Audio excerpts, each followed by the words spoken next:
Hi, I'm Christopher Warnock of Renaissance Astrology, and today I'm going to talk about Renaissance Esotericism, my new Green Agate Venus Three Graces Talismans, and Botticelli's Primavera. It's interesting the name Renaissance Astrology. I picked that because that's what I actually do, the astrology of the Renaissance. And I was extremely inspired by the high culture of the Renaissance.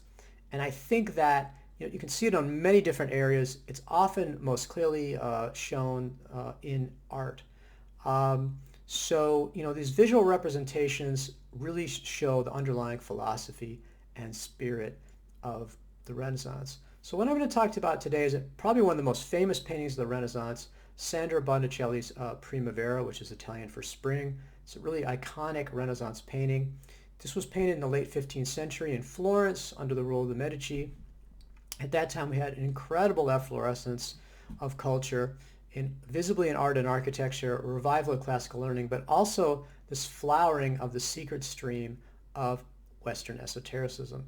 And Botticelli, he was advised with regard to the mythology and allegorical meanings in Primavera, they believe by Marsilio Ficino, who's the head of the Florentine Academy, translator of the Corpus Hermeticum, the Hermetic wisdom, and also a key source for astrological magic. So what I would say about this painting is it really ultimately is mysterious.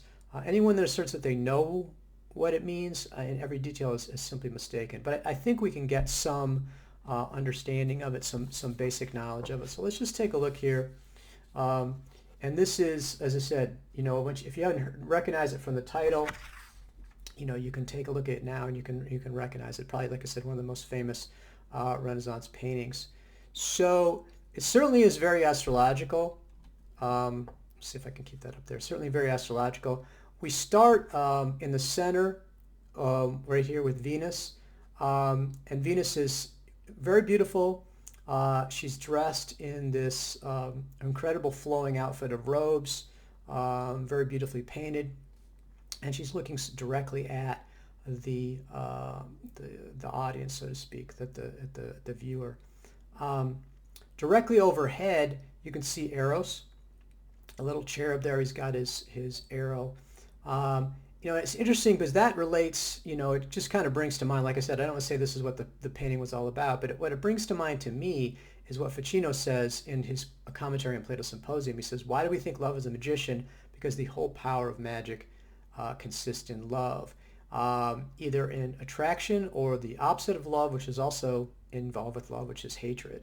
So magic, in Ficino's view, was entirely tied up with love. So if we look here over on the right, then we can see Zephyr, who's the west wind, pursuing Chloris, who's a nymph. And then right next to Chloris, then she's transformed. You can see she changes from sort of diaphanous clothing there to Flora, who's the goddess of flowers. Again, incredibly beautiful painting. And one of the sources I was looking at saying there's hundreds of different flowers that are reflected in this painting.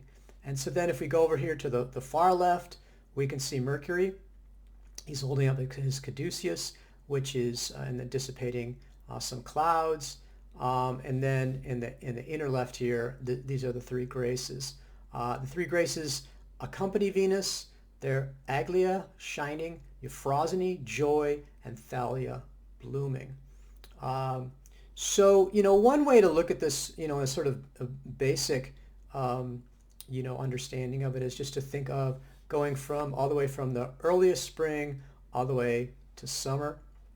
You've obviously got these personifications of, as I said, the west wind, of Flora, goddess of flowers, the three graces. But, ultimately what I would say about this is that the academic approach is going to be to look at this and try to decode it. That somehow that there's some, specific meaning that we can find about it. We'll look into this, and because it's mysterious, many academics have argued about what they think the true meaning of it is, and they're never going to solve that problem.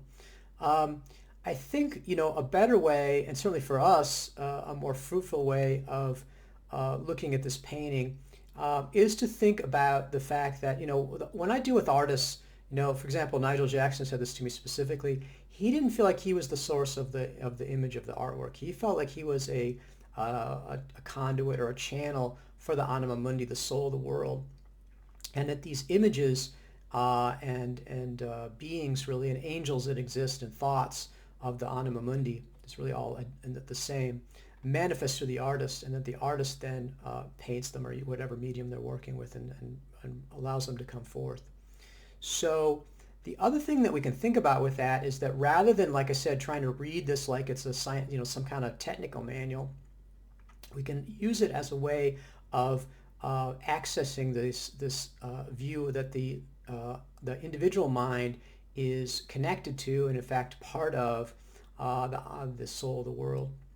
The individual soul and the soul of the world are not only connected, but they're in fact unified. And so when we're observing these images, then we're directly accessing the underlying Platonic ideas that they're not the representation of, but the actual instantiation of it. So nothing is symbolic, nothing is separate from the thing that it represents. It is in fact a unity. And so we can take care of that and access that magic. So, how can we access the magic of that's laid? Obviously, this is very powerful. I think of the beauty, that's one way of accessing that, but also the incredible imagery, and you can just sort of look at it for hours and contemplate it. So contemplation is one way that you could access the images and the underlying spiritual and magical forces that are present and manifesting through it. But another way to access that magic is through our Venus Three Graces talismans. So let me talk a little bit about those. So the image description for the Three Graces talismans comes from Picatrix, which says, if under the influence of Venus you make an image of three people holding each other in the hour of the Venus, it says whoever carries this image will be fortunate and gain profit from merchandise. That's Picatrix Book 2, Chapter 10. And what I realized was that this Picatrix description of three people holding each other perfectly fits the Three Graces from Botticelli. And you can see this is the meta contemplation or card, or the consecration card that comes with all the Venus Three Graces talismans. And you can see here the Three Graces, and as I said, three people holding each other. So a really perfect melding of our sources. And this, as I said, the using this image it's not representational, it actually contains it.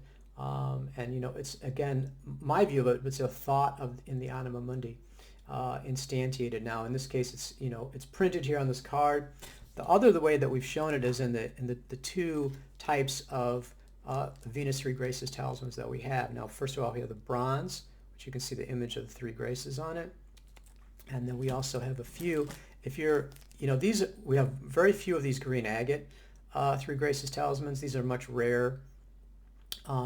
And you can check out the links, and depending on how long after this video is made you take a look at it, these are definitely going to be sold out, and we try to get them back in stock if we can, but it just depends on the heavens. So I think that's really interesting. I mean, the general view of talismans is that somehow they're just some kind of material object, and they're charged with some sort of beams. It's like a battery. And in fact, my view of when we think about the whole traditional idea of occult virtue, there's such a focus on images, is the images are more primary. The images are, you think of the picture speaks 1,000 words. We have a tremendous amount of meaning and a tremendous amount of magical power that's caught up in the image.